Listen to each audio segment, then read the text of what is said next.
The copper pennies felt warm in Willa Preston's palm as she counted them for the third time, standing in front of the vegetable stand at Mineral Point's Market Square on that blistering July morning in 1874. 23 cents.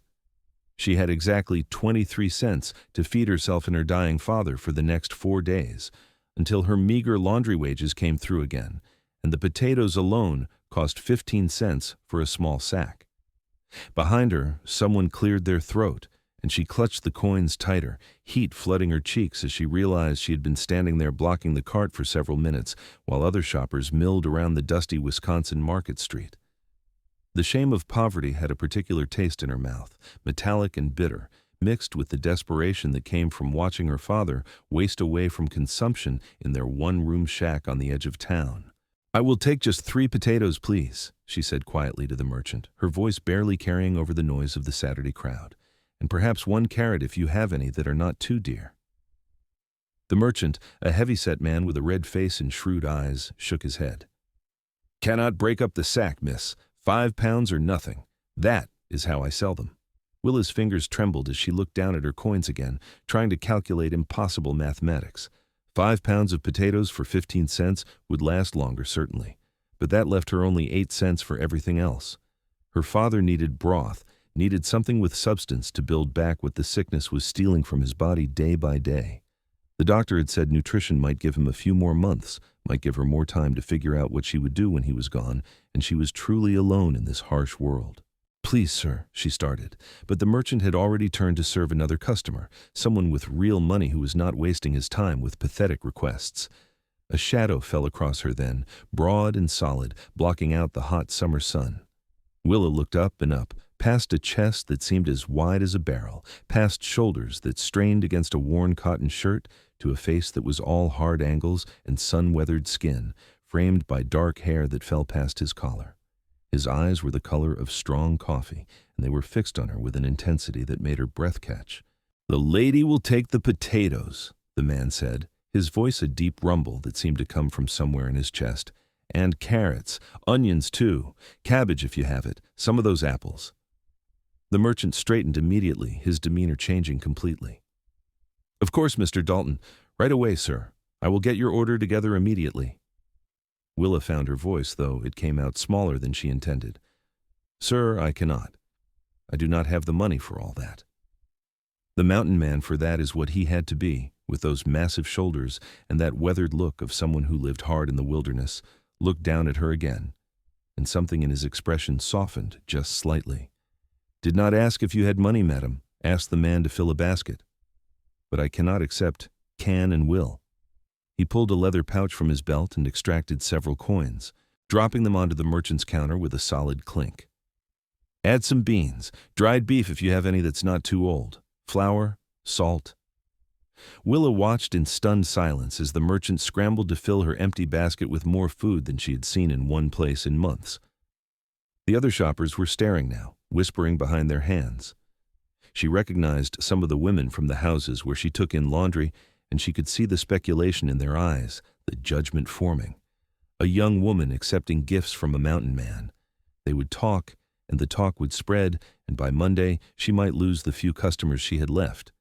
But the food kept piling up, and her stomach twisted with hunger and shame and a desperate aching need that overrode her pride. "Sir," she tried again when the merchant had finished, and the basket was so full she knew she could never carry it home herself. "I truly cannot repay you for this kindness." The mountain man lifted the basket as if it weighed nothing at all, muscles flexing beneath his shirt. "Not asking for repayment. Where do you live?" It is not far, just beyond the mill near the southern ridge. That is half a mile in this heat." He adjusted the basket in one massive arm. "Lead the way." Willa hesitated, acutely aware of the eyes on them, of the whispers growing louder. But her father was waiting, and this food could mean the difference between him having a few more months or weeks. She lifted her chin and started walking, her worn boots kicking up small clouds of dust from the street. The mountain man fell into step beside her, his long stride easily matching her smaller steps. They walked in silence for several minutes, passing from the bustling market square into the quieter residential streets, where painted houses gave way to smaller, rougher structures. Willa could feel the weight of his presence beside her, solid and somehow reassuring, despite the impropriety of the situation. "Name is Dalton," he said finally. "Dalton Pierce. Folks call me Pierce, mostly." "Willa Preston," she replied, keeping her eyes forward. "Thank you for your kindness, Mr. Pierce. Truly, I do not know what to say." "Not looking for words." He shifted the basket slightly. "Saw you standing there counting those pennies like they might multiply if you looked hard enough. Know that feeling. Known it more times than I care to count when I was younger." Something in his tone made her glance up at him. Up close, she could see the small scars that marked his hands and forearms, the kind that came from years of hard living. His profile was striking, all sharp lines and strength, with a nose that had clearly been broken at least once. He was perhaps 30 years old, maybe a few years older, and he moved with the confident grace of someone who knew exactly what his body could do. "You are from the mountains?" she asked, then immediately felt foolish. Of course he was. Everything about him screamed wilderness and solitude. "Up near Potosi in the Bluffs," he confirmed. "Trap mostly, some prospecting. Come into town every few months to sell pelts and stock up on supplies I cannot make or catch myself." "That must be a lonely life." He shrugged those massive shoulders. "Suits me. People are complicated. Mountains are simple." They had reached the edge of town now, where the buildings grew sparse and shabby. Willa's cheeks burned as they approached her home, a small structure that was generous to call a shack, with walls that did not quite meet properly at the corners and a roof that leaked when it rained. The pride she had been clinging to crumbled entirely as she stopped in front of it. "This is it," she said quietly. "I apologize for the condition. It is all we can afford." Dalton Pierce did not react, did not show any judgment in his expression. He simply waited for her to open the door, which stuck in its frame and required her to give it a hard shove with her shoulder. Inside, the single room was dim and stuffy despite the heat outside. Her father lay on the narrow cot in the corner, his breathing labored and wet. He had been a big man once, a blacksmith with arms like tree trunks, but the consumption had whittled him down to skin and bones, his face gaunt and gray. "Papa, I brought food," Willa said gently, moving to his side. "And we have a visitor." Her father's eyes opened, confusion clouding them for a moment before he focused on the massive man filling the doorway. "Who?" "Dalton Pierce, sir." The mountain man set the basket on the rickety table that served as Willa's only workspace. "Ran into your daughter at the market. Thought she could use a hand carrying things home." George Preston struggled to sit up, and Willa rushed to help him, propping the thin pillow behind his back. "That is very kind of you, Mr. Pierce. My daughter is a good girl, very hard-working. She should not have to—" He broke off, coughing violently, his whole body shaking with the force of it. Willa grabbed the cloth beside his bed, helping him through the spasm until he could breathe again. When she looked back, she expected to see the mountain man making a hasty exit. Most people fled from the consumption, terrified of catching the sickness themselves. But Dalton Pierce had not moved except to fill a tin cup with water from the bucket by the door. "Here," he said, offering it to her father. "Small sips." George drank gratefully, his hands trembling. "Thank you," he rasped. "You are a good man. I can see it in you." Something flickered across the mountain man's face, too quick to read. "Just a man. Nothing special about that." "I disagree." George's voice was weak but firm. "A man who helps without being asked, who shows kindness to strangers, that is special in this world." Dalton shifted his weight, clearly uncomfortable with the praise. His eyes moved around the small space, taking in the bare walls, the carefully patched curtain that separated Willa's sleeping area from her father's, the wash basin where she scrubbed other people's clothes until her hands cracked and bled. "You do laundry?" he asked Willa, nodding toward the basin. "Yes. It is not much, but it helps us get by." "Need work?" She blinked at him. I always need work, Mr. Pierce, but I do not understand. Got a cabin full of clothes that need washing. Been too busy with the traps to get them done properly. Could bring them by tomorrow if you are willing. Pay fair wages." Willa's heart leaped. "Of course. Yes, absolutely. I would be grateful for the work." "Good. I will bring them by in the morning." He moved toward the door, his bulk making the small room feel even smaller. Then he paused, his hand on the door frame. "That food there, it will last you a good while if you are careful with it.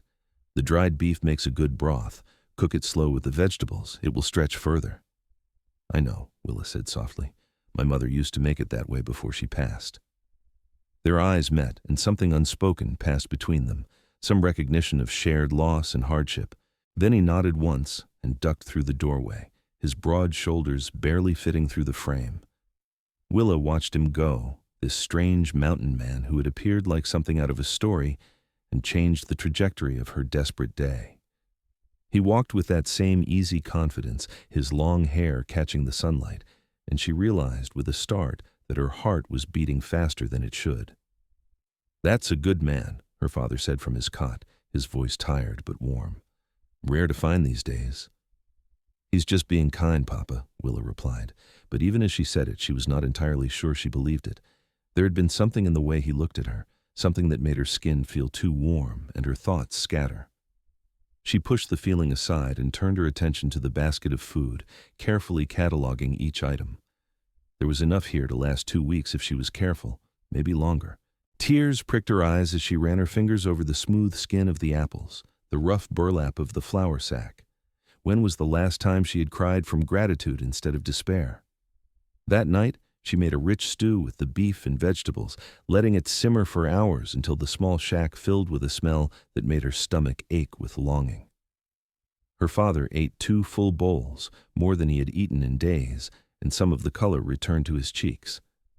As she cleaned up and prepared for bed, Willa found her thoughts returning again and again to the mountain man named Dalton Pierce, to his coffee-dark eyes and the gentle way he had handed her father the cup of water.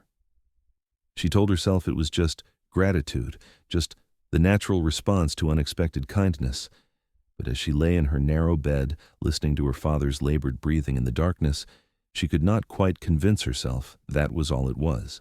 Morning came too quickly, bringing with it the sticky heat of a Wisconsin summer. Willa rose early, as she always did, and started water heating for washing. She had no idea when the mountain man would arrive with his laundry, or if he would come at all. Perhaps yesterday had been an aberration, a moment of impulse he now regretted. Perhaps he would not return, and she would never see him again. The thought made her chest tighten in a way that had nothing to do with worry over lost wages. But at 8 o'clock, precisely as the church bells rang across town, there was a heavy knock at the door. Willa smoothed her dress, her only good dress, carefully mended in a dozen places, and opened it to find Dalton Pierce standing there with a massive bundle under one arm. "Morning," he said simply. "Good morning, Mr. Pierce." She stepped aside to let him enter, acutely aware that she had not had time to pin her hair up properly, and it hung loose around her shoulders. "Please, come in." He ducked through the doorway and set the bundle on the table. In the daylight streaming through the small window, she could see him more clearly. His face was striking rather than handsome, all hard planes and angles, but there was something compelling about it nonetheless. His dark hair was clean and fell to his shoulders, and she noticed he had made an effort to brush it back from his face. "There are about 24 shirts, some trousers, socks," he said, untying the bundle. "Some of them are pretty worn, might need mending as well as washing. Can you do that?" "Of course. It will take a few days to get everything done properly." "That is fine. I am in town until the end of the week anyway." He pulled out a small leather pouch and set it beside the clothes. "Payment in advance." "Oh no, Mr. Pierce, I cannot accept payment before the work is done. That is not proper." "Proper?" He said the word like it tasted strange. "You need the money now, not in 3 days. Take it." Willa hesitated, pride warring with practicality. The coins in that pouch could buy medicine for her father, maybe something to ease his pain. "I will take half now," she compromised. "The rest when I return your laundry, clean and mended." Something that might have been respect flickered in his eyes. "Fair enough." He counted out half the coins, leaving them on the table. "How is your father today?" "A bit better, I think. The food you provided made a real difference." As if summoned by the mention of his name, George Preston stirred on his cot. "Is that Mr. Pierce?" he called, his voice stronger than it had been yesterday. "It is, Papa." "Come here, young man. Let me thank you properly." Dalton moved to the older man's bedside with surprising gentleness for someone so large. "No thanks necessary, sir. Just helping where I can." "You're too modest." George pushed himself more upright, waving away Willa's attempt to help. My daughter tells me you live up in the bluffs. That is hard country. It is, but I like it that way. Ever get lonely up there all by yourself? Dalton's jaw tightened almost imperceptibly. Sometimes, but lonely is better than some alternatives. I used to think that way when I was younger, George said, and despite his illness, there was a knowing quality to his voice. Then I met Willa's mother, and I learned that the right person makes everything better, not worse. Papa, Willa said, mortified. I am sure Mr. Pierce does not want to hear about that. But the mountain man was looking at her father with an expression she could not quite read. How long were you married, sir? 23 years before the fever took her. Best 23 years of my life, even with all the hardships. George's eyes moved between his daughter and their visitor. A man should not spend his whole life alone in the wilderness, Mr. Pierce. That is not living. It is just existing. Perhaps, Dalton said carefully, but some men are not made for settling down. Every man thinks that until he finds a reason to change his mind. George smiled, then began coughing again, this time more violently than before. Willa rushed to his side, helping him through the spasm, her heart clenching at how much weaker he sounded than yesterday. The mountain man stepped back, giving them space, but she could feel his eyes on her as she tended to her father. When the coughing finally subsided, George lay back exhausted, his breathing ragged. I'm sorry, he whispered, getting worse. Hush, Papa, save your strength. Willa smoothed his thin hair back from his forehead, blinking back tears. She had known this day was coming, had seen it approaching like a storm on the horizon, but that did not make it any easier to bear. I should go, Dalton said quietly. Let you folks rest. Willa followed him to the door, stepping outside with him into the already sweltering morning. Thank you for bringing the work, Mr. Pierce, and for being kind to my father. He does not have many visitors these days. People afraid of the sickness? Yes, and we have no money to pay for social calls, so we are not exactly popular. Dalton was quiet for a moment, his eyes fixed on something in the distance. He is dying. It was not a question, but Willa answered anyway. Yes, the doctor says it could be weeks or months, but the consumption always wins in the end. And when he is gone, what will you do? The question was blunt, almost harsh, but Willa appreciated it more than she would have gentle platitudes. I do not know, she admitted. I cannot afford to stay here on my own. I suppose I will have to find work somewhere, maybe as a domestic servant in one of the larger towns. Milwaukee, perhaps, or even Chicago if I can save enough for the train fare. You have family elsewhere? No, it was always just the three of us, and now it is just the two of us, and soon. She could not finish the sentence. Dalton turned to face her fully, and the intensity of his gaze made her pulse quicken. I'm here until Friday, he said. If you need anything before then, anything at all, you can find me at the boarding house on Main Street, room 7. That is very kind, but I could not possibly— I know you could not, he interrupted. I'm telling you anyway. Sometimes pride is a luxury people cannot afford. There was something in the way he said it that made Willa think he was speaking from experience. Were you very poor once, Mr. Pierce? Was nothing once. Orphan boy with no prospects and no future. Lived on scraps and slept in alleys until I was old enough to head west and make my own way. He said it matter-of-factly, without self-pity. So yes, I know what it is to count pennies and pray they multiply. That is why I stopped when I saw you doing it yesterday.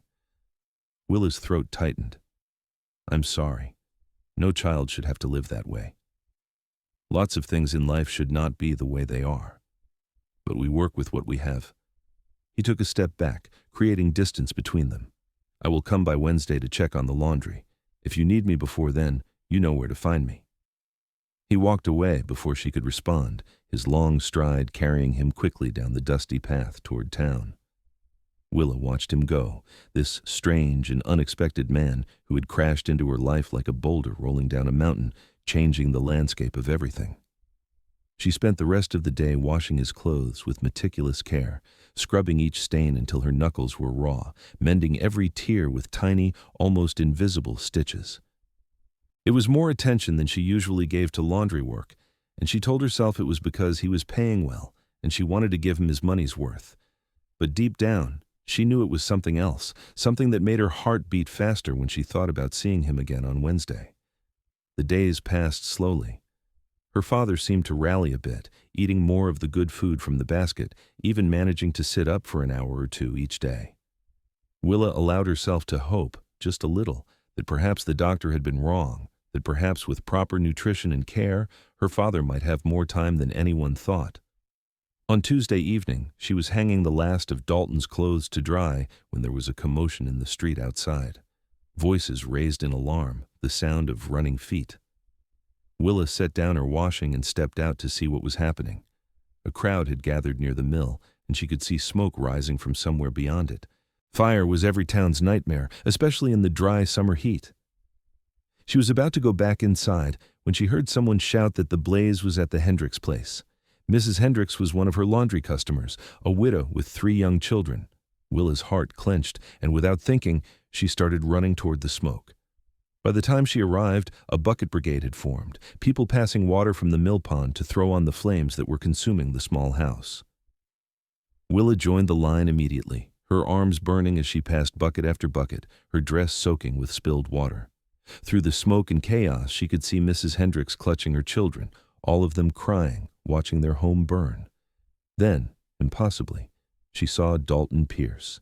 He was not in the bucket line. Instead, he was running toward the burning house, his shirt wrapped around his face as a makeshift mask. Someone screamed at him to stop, that it was too dangerous, but he did not hesitate.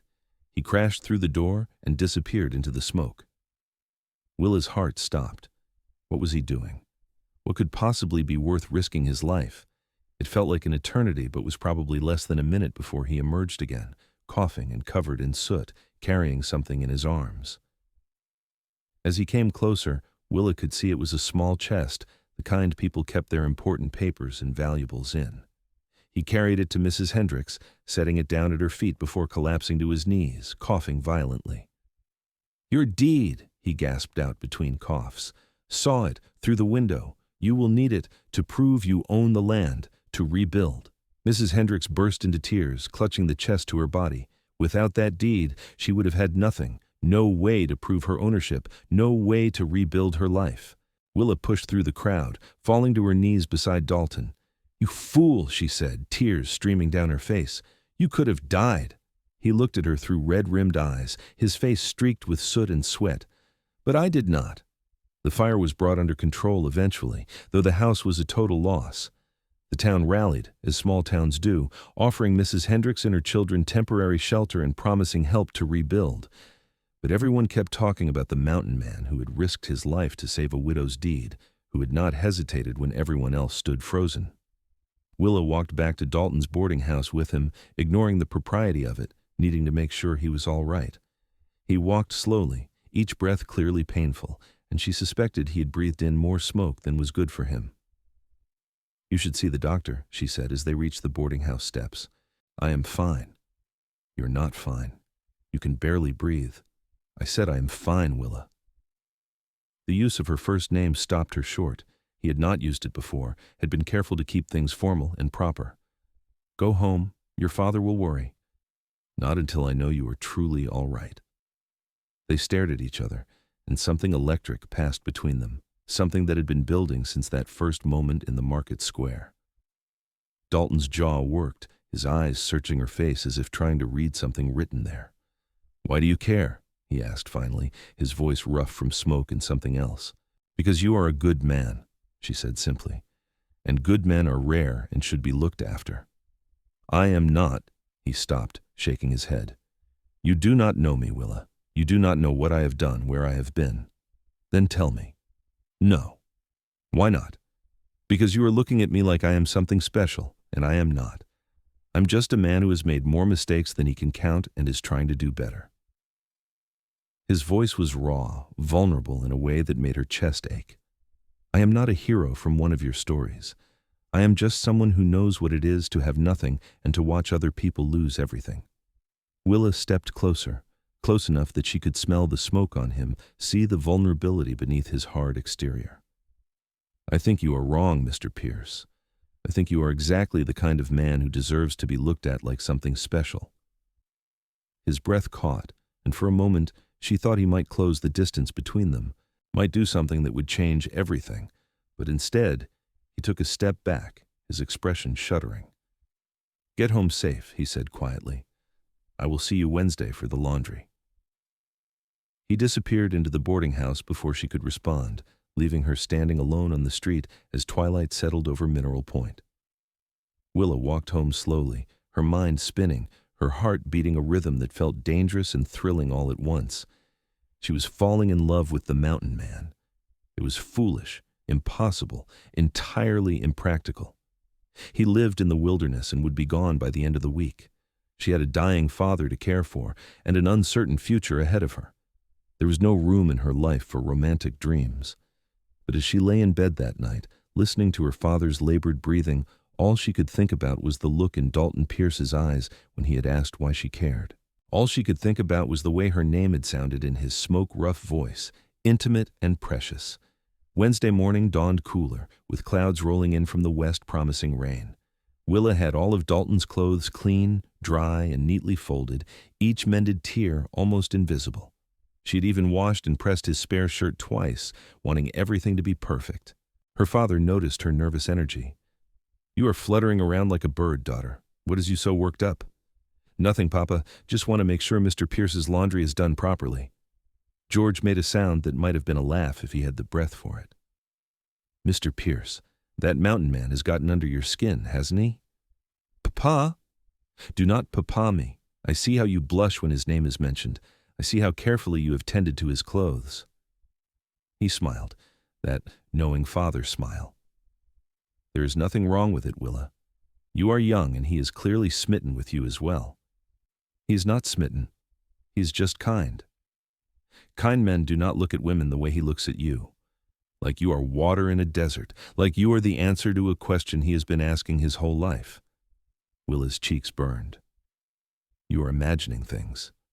I am dying, daughter, not blind." George's voice was gentle. "And I am glad that you might have someone to look after you when I am gone." "Papa, please do not talk that way. We both know it is true. The consumption is winning, Willa. Every day I can feel it taking more." He reached out a thin hand and she took it, her vision blurring with tears. "I need to know you will be all right, that you will not be alone." "I will be fine. I am strong. You taught me to be strong. Strong and alone is still alone." He squeezed her hand with what little strength he had. "Promise me you will let yourself be happy. Promise me you will not shut yourself off from love because you are afraid." "I promise, Papa." The knock came at noon, 3 firm raps that made Willa's heart leap into her throat. She opened the door to find Dalton standing there, looking none the worse for his experience the night before. His eyes were clear, his breathing normal, and he had obviously bathed because his dark hair was still slightly damp. "Afternoon," he said. "Came for my laundry." "Of course, please come in." She stepped aside, hyper-aware of every movement as he entered the small space. "Everything is here, all clean and mended. I hope it meets your standards." He examined the folded clothes, running his fingers over the nearly invisible repairs. "This is good work. Really good. Better than anything I could have gotten in town." "Thank you. It is what you paid for." He pulled out the second half of her payment, setting it on the table, then added several more coins to the pile. "For the exceptional work, and for the mending. That was above what we agreed on." "I could not charge you extra for that. It was just a few small repairs." "Willa." The way he said her name made her look up, meeting his eyes. "Take the money. You earned it." They stood there, the coins between them, something unspoken hanging in the air. Willa wanted to say something, wanted to tell him that she did not care about the money, that what she really wanted was for him to stay, to not leave on Friday and disappear back into the mountains where she would never see him again. But before she could find the words, her father called out, "Mr. Pierce, could you come here for a moment?" Dalton moved to the older man's bedside. "Yes, sir." George looked even frailer than he had the day before, his skin almost translucent in the afternoon light. "I heard about what you did yesterday. Saving that widow's deed, that was a brave thing. It was necessary. She needed it. Most people would not have seen what was necessary. They would have stayed safe in the bucket line." George paused, gathering his strength. "I want to ask you something, and I want you to answer me honestly." "All right." Do you have feelings for my daughter?" "Papa," Willa gasped, mortified. But Dalton did not look away from George's searching gaze. Something worked in his jaw, and Willa could see the war happening behind his eyes, the struggle between honesty and self-preservation. "Yes," he said finally, the word coming out low and rough. "I do." The room seemed to stop, the very air holding its breath. Willa's heart was pounding so hard she thought it might burst through her ribs. "And what do you intend to do about those feelings?" George asked. "Nothing," Dalton replied. "Your daughter deserves better than a mountain man with no prospects, and a past he is not proud of. She deserves someone educated, someone who can give her a proper life in town with a proper house and proper society." "That is not your decision to make," George said firmly, surprising strength in his voice. "It is hers. And maybe, just maybe, what she needs is not what you think she deserves." Dalton's hands clenched at his sides. "Sir, with respect, you do not know. I know that my daughter looks at you the way her mother looked at me. I know that you are the first thing that has made her smile, really smile, in months. I know that I am dying, and the thought of leaving her alone in this world terrifies me." George's voice cracked. "But the thought of leaving her with a good man, a man who would protect her and care for her, that would give me peace." "Papa, please," Willa whispered, tears streaming down her face. "Do not." "I have to. Child, I have so little time left, and I need to know you will be looked after." He turned back to Dalton. "I am not asking you to marry her tomorrow. I'm asking you to give her a chance. Give yourself a chance. Do not walk away from something real just because you think you are not good enough." Dalton stood frozen, his massive frame rigid with tension. Willa could see the conflict written across his face, the desire warring with the doubt. Then, slowly, he turned to look at her. "What do you want, Willa?" he asked. "Your father's speaking for you, but what do you want?" It was the most important question anyone had ever asked her, and the answer came swift and sure, rising from somewhere deep in her chest where she had been trying to bury it. "I want you to stay," she said, her voice shaking but clear. "I want you to not leave on Friday. I want you to give us a chance to see what this could be. I live in the mountains, in a cabin with no neighbors for miles. It is a hard life, Willa, harsh and lonely and nothing like what you are used to. I live in a shack with holes in the walls and do other people's laundry until my hands bleed. I think I can handle hard and harsh." She took a step toward him. "The lonely part, though, that would not be true anymore. Not if we were together." Something in him seemed to crack then, the walls he had built around himself fracturing. "I have nothing to offer you. No money saved, no prospects beyond trapping and hoping the pelts sell well. You have yourself. That is enough." "It is not. It is for me." She closed the distance between them, looking up into his face. "I know this is fast. I know it is not sensible or proper, but Papa is right. Life is too short and too uncertain to let fear make our decisions. So I'm asking you, Dalton Pierce, give us a chance. Stay in Mineral Point for a while longer. Court me properly if that makes you feel better about it. Let us see where this goes." He stared down at her, and she could see the exact moment he surrendered, the moment fear gave way to hope. "I must be out of my mind," he muttered. Then, carefully, as if she were something precious that might break, he reached out and cupped her face in one massive calloused hand. "All right. I will stay. We will do this properly, the way you deserve." The smile that broke across Willa's face felt like sunshine after a storm. Behind them, her father made a satisfied sound. "Good. That is settled then. Now, Mr. Pierce, why don't you pull up that chair and stay for a while? I would like to get to know the man who is courting my daughter." What followed were some of the strangest, most wonderful hours of Willa's life. Dalton stayed for the rest of the afternoon, talking with her father about everything and nothing. He told stories of life in the mountains, of close calls with bears and harsh winters survived by sheer stubbornness. George told stories of his younger days as a blacksmith, of Willa's mother and their courtship, of the life they had built together. Willa made dinner from the supplies still left in the basket, and the three of them ate together as the sun set outside, painting the sky in shades of orange and gold. It felt like family, like something she had not experienced since her mother died, and the rightness of it made her chest ache with joy and sorrow all tangled together. When Dalton finally rose to leave, well after dark, George called him back one more time. "Thank you," the old man said simply, "for giving an old man peace, for giving my daughter happiness." "Thank you for trusting me with her," Dalton replied, and there was something like reverence in his voice. Willa walked him outside, the night air cool after the heat of the day. Fireflies danced in the darkness, tiny stars fallen to earth. "I meant what I said," Dalton told her, his voice low. "We will do this right. I will court you properly. Come calling at proper hours, bring you gifts. Let the whole town see that my intentions are honorable." "The whole town will talk regardless," Willa said. "A mountain man courting a poor laundry girl. We will be the scandal of the season." "Let them talk."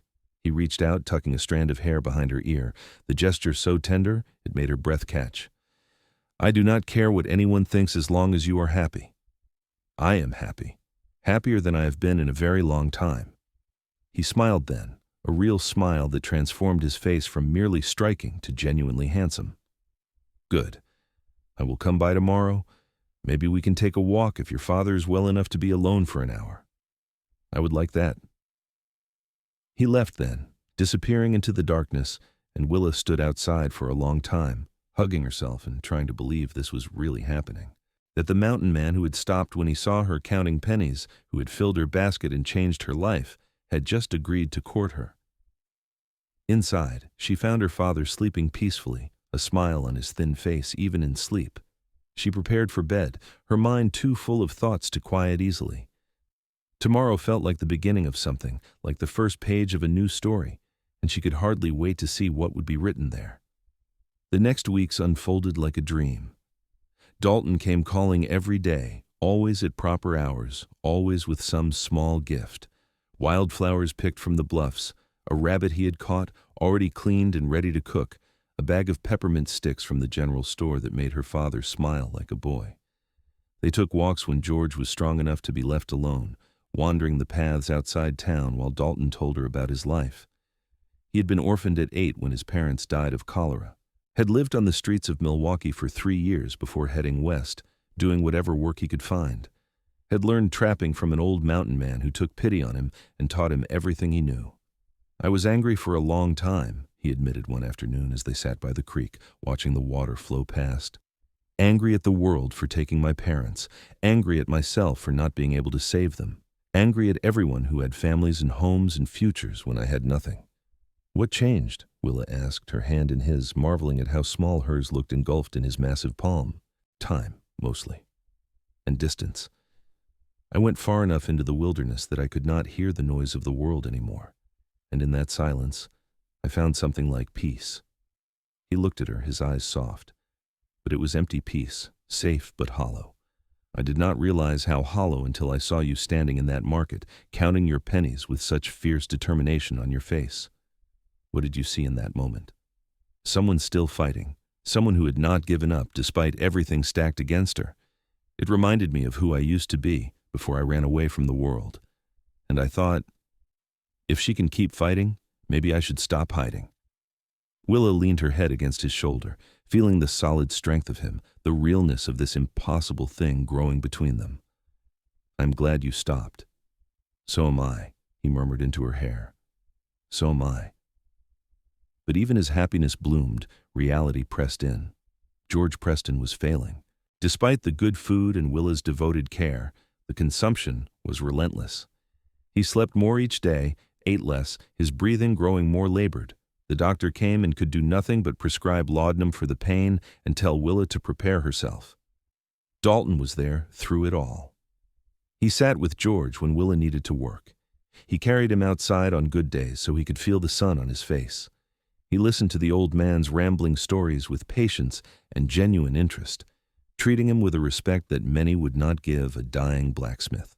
One evening in late August, nearly 6 weeks after that first meeting in the market, George called them both to his bedside. He was barely more than a skeleton now, his skin papery and pale, but his eyes were still sharp, still filled with love when he looked at his daughter. "It is time," he said simply. "I can feel it. Tonight? Tomorrow, maybe. But soon." "Papa, no," Willa whispered, even though she had known this was coming, had been bracing herself for weeks. Hush, child. It is all right. I am ready. Your mother is waiting for me, and I have missed her something fierce. He reached out a trembling hand to Dalton. You will take care of her? Promise me. I promise, sir. With my life. Not with your life. With your love. George squeezed Dalton's hand with surprising strength. Love her the way I loved her mother. Fierce and true and without reservation. Can you do that? Yes, sir. I already do. Willa was crying openly now, tears streaming down her face as her father turned to her. My beautiful girl, you have been such a gift, such a blessing. I'm so sorry I cannot stay longer, cannot see you married, cannot meet my grandchildren. Papa, please, let me finish. His voice was fading, growing softer. You are strong, Willa, stronger than you know. You will build a good life with this man. You will be happy. Promise me you will be happy. I promise, Papa. I promise. George smiled, his eyes drifting closed. Good. That is good. I love you, child. So much. I love you too, Papa. His breathing slowed, each breath coming farther apart than the last. Dalton held Willa as she wept, his arms strong and steady around her. They stayed like that through the night, keeping vigil, until just before dawn when George Preston took one final rattling breath and was still. The funeral was small. A few of Willa's laundry customers came, and Mrs. Hendricks with her 3 children. The Reverend spoke kind words about a man he had barely known. They buried George Preston in the town cemetery on a hill overlooking Mineral Point, and Willa placed wildflowers on his grave that Dalton had picked from the bluffs at first light. He was a good man, the mountain man said as they stood together in the morning sun. You were lucky to have him. I know, and he was lucky to meet you at the end. You gave him peace, Dalton. You gave him the gift of knowing I would not be alone. You will never be alone again. I promise you that. They walked back to the shack together, and Willa looked at the small structure that had been her home with new eyes. Everything had changed. Her father was gone, and without his presence, the place felt emptier than ever, just a collection of worn wood and broken promises. I cannot stay here, she said quietly. Every corner has a memory that will break my heart. Then don't stay. Dalton turned to her, his hands on her shoulders. Come with me. Come to the mountains. We will build a life there together. Are you asking me to marry you? I am. He dropped to one knee right there in front of the shack, this massive man kneeling in the dust, looking up at her with everything he felt written plainly on his face. I know I should wait longer. I know we should have a proper courtship for months and months. But life is short, Willa. Your father taught me that. Tomorrow is never promised, and I do not want to waste a single day we could have together. So yes, I'm asking you to marry me, to come be my wife, to build a life with me in the mountains. I cannot promise you easy. I cannot promise you comfort. But I can promise you love and loyalty, and a man who will spend every day trying to be worthy of you. Willa looked down at this beautiful, broken man who had put himself back together in the wilderness, and then had been brave enough to risk his heart on a poor girl counting pennies. There was only one answer she could give. Yes, she said, dropping to her knees in front of him so they were level, so she could look him straight in the eyes. Yes, Dalton Pierce, I will marry you. He kissed her then, right there in the dust, and it was nothing like the chaste courting kisses they had shared before. This was claiming and promising and celebrating all at once, deep and passionate and full of everything they had been holding back. When they finally broke apart, both breathing hard, Willa laughed through her tears. The town will really talk now, she said. Let them talk. He pulled her to her feet, then swept her up in his arms, making her squeal with surprise. We will be gone before they can say much of anything. They were married 3 days later, by the same reverend who had presided over her father's funeral. Willa wore her mother's wedding dress, carefully preserved in a trunk, altered to fit her smaller frame. Dalton bought a new shirt for the occasion and actually trimmed his hair, though it still fell past his collar. Mrs. Hendricks stood as witness, dabbing at her eyes with a handkerchief. Do you, Dalton Pierce, take this woman to be your lawfully wedded wife, to have and to hold from this day forward, for better, for worse, for richer, for poorer, in sickness and in health, until death do you part?" "I do," Dalton said, his voice steady and sure, his eyes never leaving Willa's face. "And do you, Willa Preston, take this man to be your lawfully wedded husband, to have and to hold from this day forward, for better, for worse, for richer, for poorer, in sickness and in health, until death do you part?" "I do," Willa whispered, joy and grief tangled in her chest, wishing her father could have been here to see this, but knowing somehow that he was watching, that he was at peace. "Oui. Then, by the power vested in me by the state of Wisconsin and Almighty God, I now pronounce you husband and wife. You may kiss your bride." Dalton did not need to be told twice. He pulled Willa to him and kissed her with such tender passion that the Reverend coughed uncomfortably and Mrs. Hendricks fanned herself with her handkerchief. They spent their wedding night at the boarding house, in the same room where Dalton had been staying. It was strange and wonderful and awkward and perfect all at once. Dalton was gentle, patient, taking his time to show Willa pleasure she had never imagined, whispering against her skin how beautiful she was, how lucky he was, how much he loved her. Afterwards, as they lay tangled together in the narrow bed, Willa traced the scars on his chest, the marks of a life lived hard. "Tell me about these," she said softly. "That one is from a bear I was too cocky to respect properly. That one is from a knife fight when I was 15 and stupid. This one here is from a rock slide that nearly killed me 3 winters ago. You have lived such a dangerous life. I had no reason to be careful before, nothing to lose." He caught her hand, bringing it to his lips. "That changes now. Now I have everything." In the morning, they packed what few belongings Willa wanted to keep and loaded them onto Dalton's horse, a sturdy mare named Storm. The rest she sold or gave away, keeping only her mother's wedding dress, her father's pocket watch, and a handful of other treasures small enough to carry. They set out at dawn, heading northwest into the bluffs toward Dalton's cabin and their new life together. Willa rode in front of Dalton, his arms around her, feeling safer than she had ever felt in her life, despite riding away from everything she had ever known. The journey took most of the day, climbing higher into the rough country where civilization gave way to wilderness. The trees grew thicker, the paths narrower, until finally they arrived at a clearing where a small but sturdy cabin stood, backed against a cliff face with a creek running nearby. "Home," Dalton said, swinging down from the horse and helping Willa dismount. "It is not much, but it is solid. Built it myself 5 years ago." Willa looked at the cabin, at the neat stack of firewood beside the door, at the small garden plot that showed signs of having been hastily weeded before Dalton left for Mineral Point. It was rustic, certainly, and isolated beyond anything she had experienced, but it was also beautiful in its simplicity, and it was theirs. "It is perfect," she said honestly. Over the following weeks, they settled into married life. Willa learned the rhythms of the wilderness, the sounds that meant danger versus those that were harmless. She learned to identify animal tracks, to preserve meat, to make soap from ash and fat. Dalton proved to be an excellent teacher, patient with her mistakes, lavish with his praise for her successes.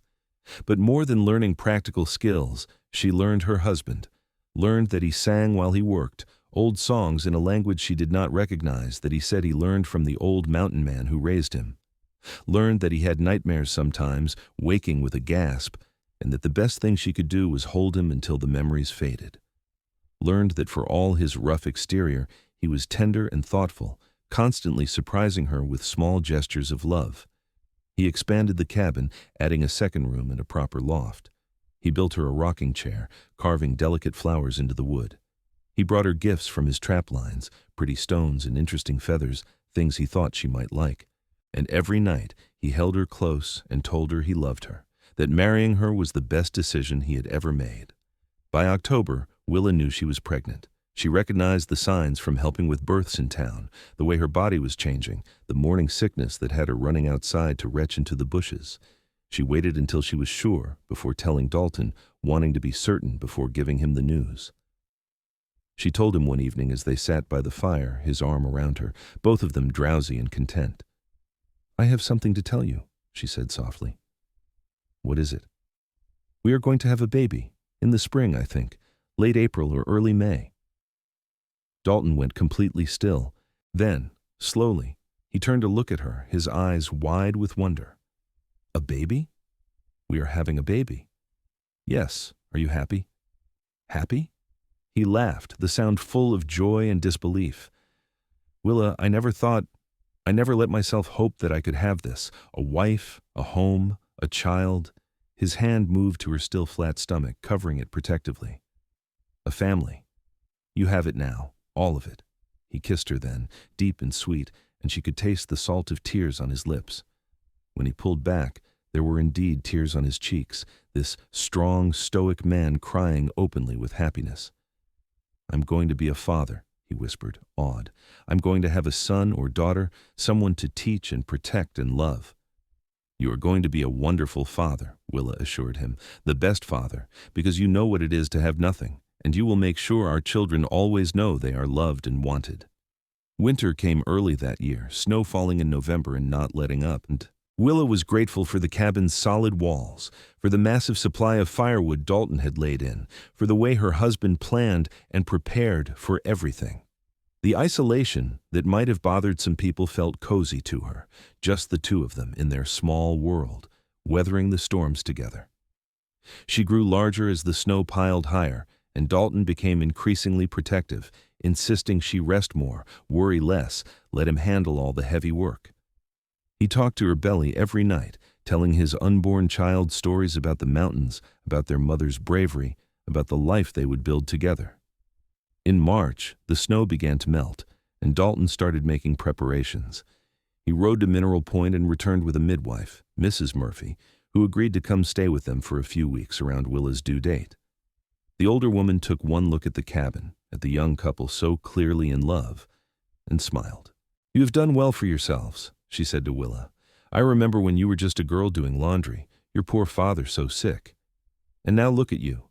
Married to a good man, a baby on the way, a home of your own. Your papa would be proud. I hope so, Willa said softly, her hand on her swollen belly. I wish he could have met Dalton properly, wish he could have known he kept his promise, that he takes such good care of me. He knows, dear. Wherever he is, he knows. The baby came on a warm April evening, just as the sun was setting and painting the sky in shades of rose and gold. The labor was long and hard, and there were moments when Willa was certain she could not endure another contraction, could not find the strength to push again. But Dalton was there, holding her hand, wiping her forehead, telling her she was strong, she could do this, he believed in her. And finally, after what felt like forever, there was a new sound in the cabin. The thin, angry wail of a newborn baby, furious at being thrust into the cold world. It is a boy, Mrs. Murphy announced, laying the squalling infant on Willa's chest, a big, healthy boy with a fine set of lungs. Willa looked down at her son, at his red face and dark hair, at the tiny fists waving in outrage, and felt love crash over her like a wave. This was her child, hers and Dalton's, a piece of both of them made flesh and blood and infinite possibility. He is perfect, she breathed. Dalton was staring at his son with an expression of absolute wonder, his large hands hovering as if afraid to touch something so small and precious. May I hold him? Of course. He is your son too. Carefully, so carefully, Dalton took the baby, cradling him against his massive chest. The infant looked impossibly tiny in his father's arms, but he quieted immediately, his dark eyes opening to stare up at the man holding him. Hello, little one, Dalton whispered, his voice thick with emotion. I am your papa, and I promise you I will spend every day of my life making sure you know you are loved. You will never be alone. You will never be cold or hungry or scared without someone to protect you. You are mine, and I am yours. And that is forever.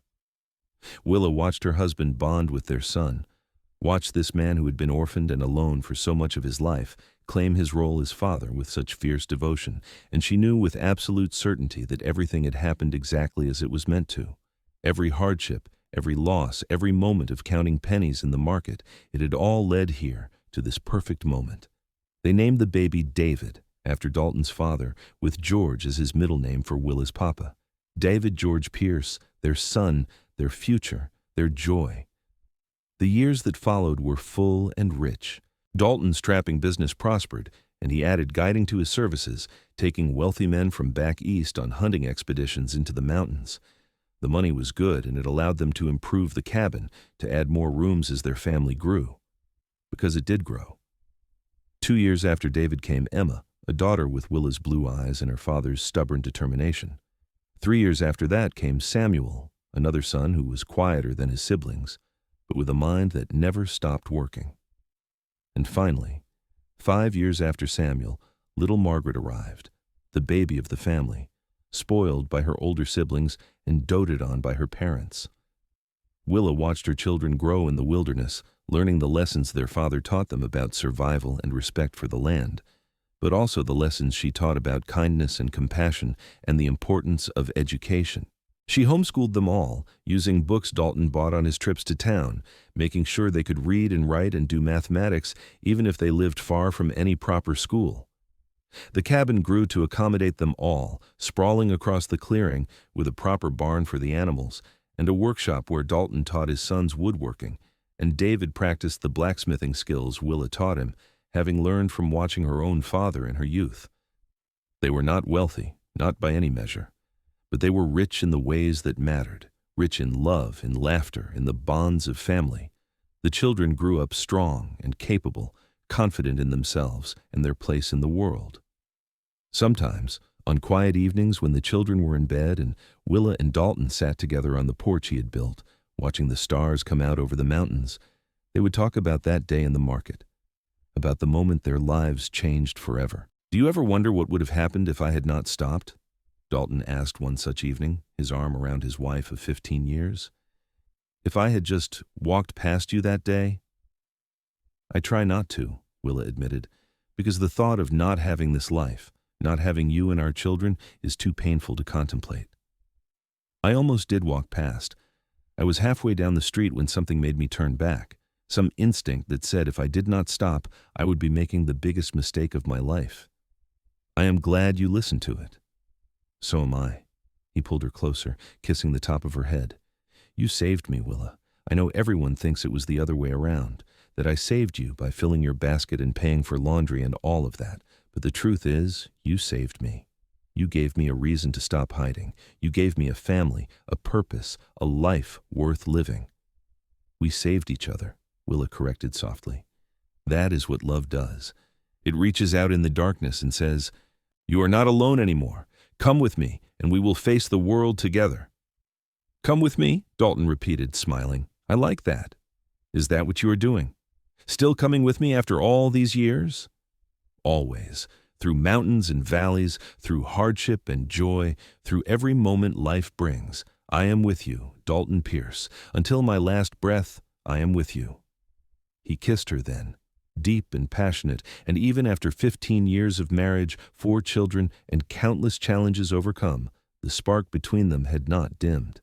If anything, it had grown stronger, tempered by time and trials into something unbreakable. Inside the cabin, they could hear David helping Emma with her arithmetic while Samuel played with Margaret, the sounds of their children safe and happy and together. Outside, the mountains stood eternal and unchanging, witness to all they had built. And Willa thought about her father, about his final wish that she be happy, that she not be alone.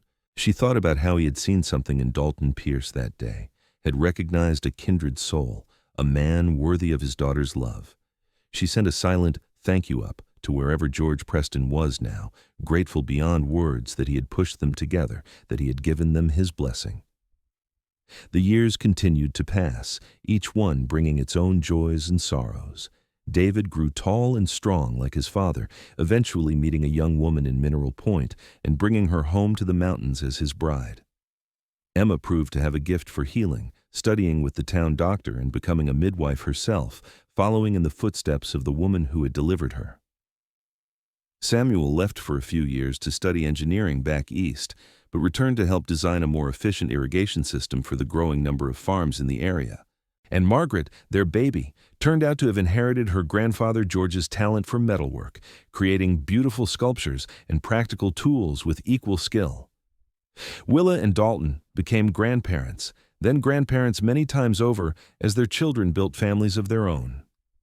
The cabin that had once housed just the two of them became the center of a sprawling network of houses and families, all connected by blood and love and the legacy of that day in the market. They grew old together, Willa's hair turning silver and Dalton's joints growing stiff from years of hard work. But their love never aged, never diminished. They still held hands on evening walks, still kissed each other good morning and good night, still looked at each other with the wonder and passion of newlyweds, even as their bodies betrayed the passage of time. On their 30th anniversary, their children and grandchildren threw them a celebration. The entire family gathered, filling the clearing with noise and laughter and life. As Willa looked around at all the people who existed, because she had been counting pennies that day and Dalton Pierce had decided to stop, she felt overwhelmed with gratitude. "What are you thinking?" Dalton asked, coming to stand beside her, his arm slipping around her waist in the gesture of a lifetime. "I'm thinking about beginnings," Willa said, "about how sometimes the most important moments in our lives start so small. A basket of vegetables, a few coins, a simple act of kindness. And sometimes," Dalton added, "the bravest thing we can do is allow ourselves to be loved, to accept help when we need it, to say yes to possibility even when it terrifies us. You were terrified? Absolutely. You were the most terrifying thing I had ever encountered, because you made me want things I had convinced myself I did not deserve. You made me believe I could be more than just a man hiding in the mountains. And what are you now?" Dalton looked around at their family, at the legacy they had built together. "Now I am a husband, a father, a grandfather. I am loved and I love in return. I am everything I never thought I could be. And it is all because a beautiful woman counting pennies looked at me like I was worth something." "You are worth everything," Willa said firmly. "You always were. I just helped you see it." They danced that night, swaying together under the stars while their family sang and celebrated around them. Dalton held Willa close, his cheek pressed to her silver hair, and marveled at how far they had come from that sweltering day in July 1874 when their lives had intersected in a dusty market square. "I love you," he whispered, "more now than ever, more tomorrow than today." "I love you too," Willa replied. "Thank you for stopping. Thank you for filling my basket. Thank you for carrying it home and never leaving. Thank you for letting me. Thank you for choosing me. Thank you for every single day of this life we built." They held each other as the celebration continued around them, two people who had found each other against all odds and built something beautiful from the ashes of their separate losses. The mountain man and his wife, still deeply in love after 3 decades, still grateful for the moment that changed everything. And somewhere in the vast expanse of eternity, George Preston smiled, knowing his daughter had kept her promise. She was happy. She was loved. She was exactly where she was meant to be, with exactly who she was meant to be with. The story that started with pennies and potatoes had become something so much larger, so much richer. It had become a legacy that would continue for generations, all because one man had seen a woman in need and decided to help, and that woman had been brave enough to accept not just his help, but his heart. As the stars wheeled overhead and the music played on, Willa and Dalton Pierce knew with absolute certainty that they had been blessed beyond measure. Not with wealth or fame or any of the things the world counted as important, but with something infinitely more valuable. They had love, real and true and lasting. They had family. They had each other. And that, in the end, was everything.